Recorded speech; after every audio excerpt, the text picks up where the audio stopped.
വളരെ നാച്ചുറലായിട്ട് കൃഷി ചെയ്യുന്ന ഒരിടത്തേക്കാണ് നമ്മുടെ യാത്ര. അപ്പോൾ ഓണമൊക്കെയാണ്, കുറച്ച് കൃഷിയും ഒരു കർഷകനെയൊക്കെ നമുക്കൊന്ന് പരിചയപ്പെട്ടിട്ട് വരാം. തിരുവനന്തപുരം വിതുരയിലേക്കാണ് യാത്ര. അനിലേട്ടൻ്റെ തോട്ടം കാണാനാണ് നമ്മൾ പോകുന്നത്. അവിടെ നിർബന്ധമായും നമ്മൾ പോകേണ്ടതുണ്ട് എന്നാണ് അജീഷ് ജയകുമാർ പറയുന്നത്. നിറയെ വിളകളുള്ള വിതുരയിലെ ആ കൃഷിത്തോട്ടത്തിലെ കാഴ്ചകൾ കാണാനാണ് നമ്മുടെ അടുത്ത യാത്ര. ഓണത്തിന് പൂക്കളോളം പ്രധാനപ്പെട്ട ഒന്നാണ് പച്ചക്കറി. മലയാളിയുടെ ഓണസദ്യവട്ടം പൂർണ്ണമാക്കുന്നത് തന്നെ നമ്മുടെ കർഷകരാണ്. അതുകൊണ്ടാണ് നമ്മൾ ഇത്തവണ യാത്ര ഒരു കൃഷിഭൂമിയിലേക്കാക്കാൻ തീരുമാനിച്ചത്. നമ്മളിപ്പോൾ നിൽക്കുന്നത് തിരുവനന്തപുരത്തെ മലയോര ഗ്രാമമായ വിതുരയിലാണ്. വിതുര സ്വദേശിയായ അനിൽകുമാറിൻ്റെ കൃഷിത്തോട്ടത്തിലേക്ക്.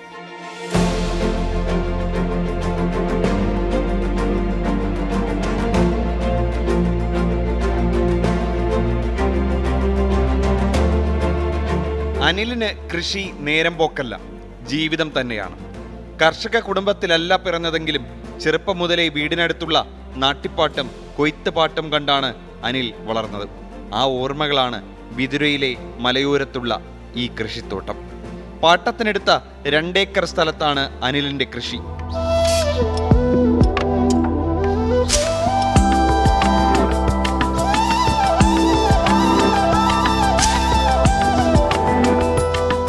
ഇവിടെ ഇത് വിതുര പഞ്ചായത്ത് മരുതാമല എന്ന വാർഡാണ്. ഞാൻ താമസിക്കുന്നത് ഈ വാർഡിൽ തന്നെയാണ്. കൃഷി ഒരു 20 വർഷമായിട്ട് കൃഷി ചെയ്യുന്നു. കൃഷി തന്നെയാണ് മുഖ്യ ഉപജീവന മാർഗം. അതുകൊണ്ട് തന്നെയാണ് നമ്മളെ കുടുംബവും പിന്നെ പിള്ളേരുടെ വിദ്യാഭ്യാസമൊക്കെ പോകുന്നത്. പ്രധാനമായിട്ട് നമ്മൾ ചെയ്യുന്നത് നാടൻ എപ്പോഴും സുലഭമായിട്ട് ആൾക്ക് കിട്ടുന്ന പാവൽ, പടവലം, സലാഡ്, വെള്ളരി, പയർ, ചീര, ഇത് ഇത്രയും നമ്മൾ മുഖ്യ കൃഷിയായിട്ട് ചെയ്യും. പിന്നെ വെണ്ട, പിന്നെ വിളകൾ നമ്മൾ ക്രോപ്പ് മാറി മാറി വേറെ വെറൈറ്റിയും ചെയ്യും. കോല്, അങ്ങനെ പല ഐറ്റങ്ങളും ചെയ്യാം. ഇടവിളയായി നെയ്ക്കുമ്പളവും കപ്പങ്ങയും സലാഡ് വെള്ളരിയും. ഇതാണ് ഒറിജിനൽ നെയ്ക്കുമ്പളം. പക്ഷേ വിപണിയിൽ വരുന്ന ഹൈബ്രിഡിൻ്റെ സാധനങ്ങളാണ്, അത് ഗുണം കിട്ടൂല. ഇതാണ് ഏറ്റവും കൂടുതൽ നമ്മൾ ഷുഗറിന് ഏറ്റവും കൂടുതൽ ആളുകൾ യൂസ് ചെയ്യുന്നത്. ഇത് കുറച്ചുകൂടി പക്ക ഇതിൻ്റെ ക്വാളിറ്റി കൂടുതലായിരിക്കും. നാടനാണ്, പക്ക നാടനാണ്. ഇത് ഇപ്പോൾ ഒരിടപ്പ് കഴിഞ്ഞ്, ഇത് വിളവെടുപ്പ് കഴിഞ്ഞാൽ വിത്തിന് എടുത്തിയാണ്. പിന്നെ ഇതുകൊണ്ട് വേണ്ട പുതിയ ശാഖകൾ പോകുന്നുണ്ട മേളിലോട്ട്, അത് പൊയ്ക്കൊണ്ടിരിക്കും. അങ്ങനെ ഓണം പിന്നെ എല്ലാം കൊഴിഞ്ഞിട്ട് പോയിട്ട് പിന്നെ പുതിയ ഇതുപോലത്തെ പുതിയ ശാഖകൾ വരും. കണ്ട, ഇതൊരു പുതിയ ശാഖയാണ്. വേണ്ട വന്നേക്കുന്നുണ്ട്, പഴയതിൽ പുതിയ ശാഖ വന്നിട്ട് ഇതുപോലെ ഇപ്പോഴ് 55-60 വരും. പക്ഷേ ലേലം പോണത് 100-ന് പുറത്ത് ലേലം പോയിട്ടുണ്ട്. ഞാൻ 100-ന് പുറത്ത് ലേലം വിളിച്ചിട്ടുണ്ട്. കോഴിവളവും ചാണകപ്പൊടിയുമാണ് പ്രധാന വളം. കീടനാശിനി ഉപയോഗിക്കാതെ അതിജീവിക്കാനാകില്ല. അതുകൊണ്ട് വളരെ കുറഞ്ഞ അളവിൽ തളിക്കും. ഇത് റൗണ്ടിന് താണ്ട കണ്ട റൗണ്ടിന് കട്ട് ചെയ്ത് കളയുന്ന ഇതൊരു കീടമാണ്. കട്ട് ചെയ്ത് അത് ശരിക്കും ഇത് റൗണ്ട് ചെയ്ത് അതിൻ്റെ നീരൂറ്റി കുടിക്കുന്നതാണ്. പക്ഷേ നമ്മൾ കീടനാശിനി അടിച്ചാലേ പോവുള്ളൂ, അല്ലെങ്കിൽ കംപ്ലീറ്റ് ഇത് എല്ലാം കട്ട് ചെയ്ത് പോകും. ഇപ്പം പിന്നെ നമ്മൾ ന്യൂ ജനറേഷൻ ഒരുപാട് കീടനാശിനികളുണ്ട് സർട്ടിഫിക്കറ്റ് ചെയ്യുന്നത്. അത് ഒരു പ്രശ്നമില്ല, നമ്മളത് അഡാപ്റ്റ് കഴിഞ്ഞിട്ട് ഹാർവെസ്റ്റ് ചെയ്താൽ മതി. ഓക്കെ, അല്ല അത് എന്തായാലും നമുക്ക് വ്യവസായമായിട്ട് ഇപ്പം ഒരുപാട് ചെയ്യുമ്പോൾ അത് ചെയ്തേ പറ്റുള്ളൂ. പിന്നെ ആളുകൾ കീടനാശിനി അടിക്കില്ല, രാസവളം എടുക്കില്ല എന്നൊക്കെ പറയണത് അത് വെറുതെ.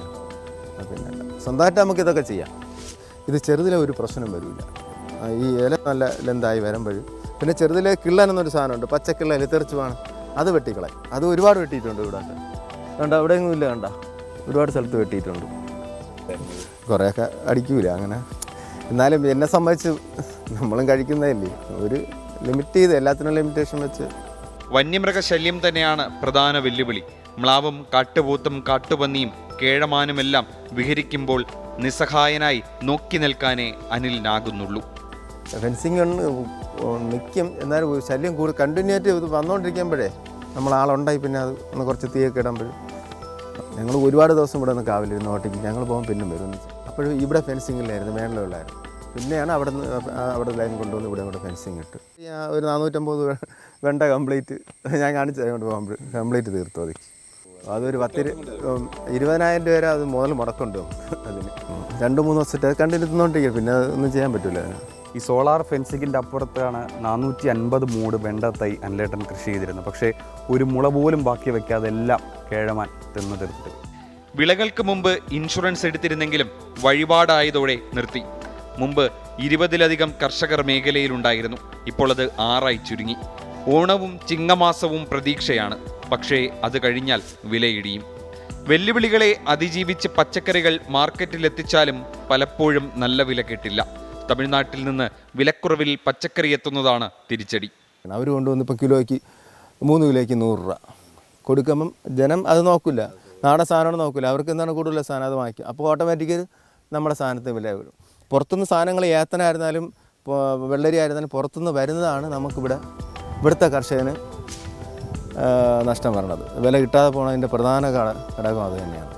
ഭാര്യയും 2 കുട്ടികളും അടങ്ങുന്ന കുടുംബത്തെ പോറ്റാൻ മണ്ണിലിറങ്ങിയപ്പോഴും ഉള്ളിൽ ഒളിപ്പിച്ച ചില സ്വപ്നങ്ങൾ കൂടിയുണ്ട് അനിലിന്. എന്തെങ്കിലും ഒരു സിനിമ ചെയ്യണമെന്ന് ഈ മേഖലയിൽ പോയിട്ടുള്ളവർക്ക് ആഗ്രഹം കാണും. ഇനി നടക്കൂല. നമുക്ക് അതിനുള്ള കഥകളും സന്ദർഭങ്ങളും സിറ്റുവേഷനും സീനും സീക്വൻസും എല്ലാം മനസ്സിലുണ്ട് എങ്ങനെ ചെയ്യണമെന്ന്. പക്ഷേ നടക്കൂലില്ല. എന്തായാലും ഒരു കാർഷിക മേഖലയിൽ ഒരു ഷോർട്ട് ഫിലിമെങ്കിലും ചെയ്യണം. അതിനുള്ള തയ്യാറെടുപ്പ് നടത്തിക്കൊണ്ടിരിക്കുകയാണ്. നിവിൻ പോളിയുടെ സഖാവ് സിനിമ 35 ദിവസം ആ ലൊക്കേഷനിൽ 30 ആർട്ട് അസിസ്റ്റൻ്റായിട്ട് വർക്ക് ചെയ്തത്.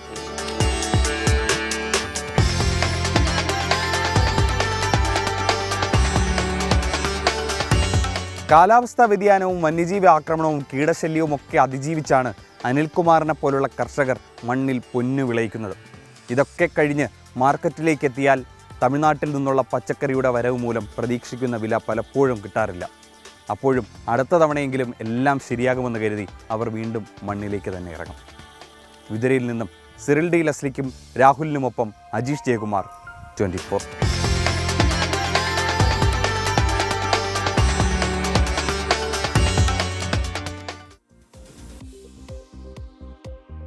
അപ്പോൾ വിതുരയിലെ അനിലേട്ടൻ ഒരു ഗംഭീര കക്ഷി തന്നെയാണ്. മണ്ണിനെ അടുത്തറിയുന്ന, അത്രമേൽ സ്നേഹിക്കുന്ന ഒരു യഥാർത്ഥ കർഷകൻ.